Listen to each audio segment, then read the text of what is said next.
নদিয়া জেলার মরুটিয়া থানার বড় সাফল্য, চুরি যাওয়া বাইক উদ্ধার, গ্রেপ্তার দুজন। নদিয়া জেলার মরুটিয়া থানার বড় সাফল্য আবারও দেখা দিল। পুলিশ সূত্রে জানতে পারা যায়, সেপ্টেম্বর মাসের 2 তারিখ মরুটিয়া থানার অধীন দিগলকান্দি গ্রামে নাইট ফুটবল খেলা চলছিল। সেই খেলা দেখতে এসেছিলেন তেহট্ট থানার অধীন মোবারকপুর গ্রামের বাসিন্দা। খেলা দেখার সময় ওই ব্যক্তি তার নিজের মোটর বাইক AK 3001 পাশের মাঠে রেখে দেন এবং খেলা দেখতে লাগেন।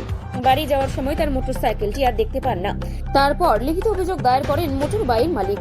চুরির মামলা রুজু হওয়ার পর মরুটিয়া থানার পুলিশ তদন্তে নামে এবং বিভিন্ন দিক খতিয়ে দেখে। জানুয়ারির 14 তারিখে মরুটিয়া থানার বড়বাবু গোপন সূত্রে খবর পায় যে উক্ত চুরি হয়ে যাওয়া বাইকটি কাউকে বিক্রি করার জন্য নিয়ে আসছে।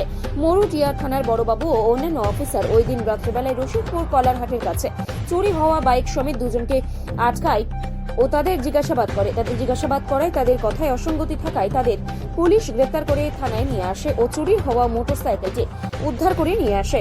আজ ধৃত 2 যুবককে তেহট্ট আদালতে পাঠায়। মরুটিয়া থানার পুলিশ 5 দিনের জন্য রিমান্ড চেয়েছে তাদের তদন্তের স্বার্থে। মরুটিয়া থানার এলাকার লোক পুলিশের ওই কাজ দেখে পুলিশকে ধন্যবাদ জানিয়েছেন।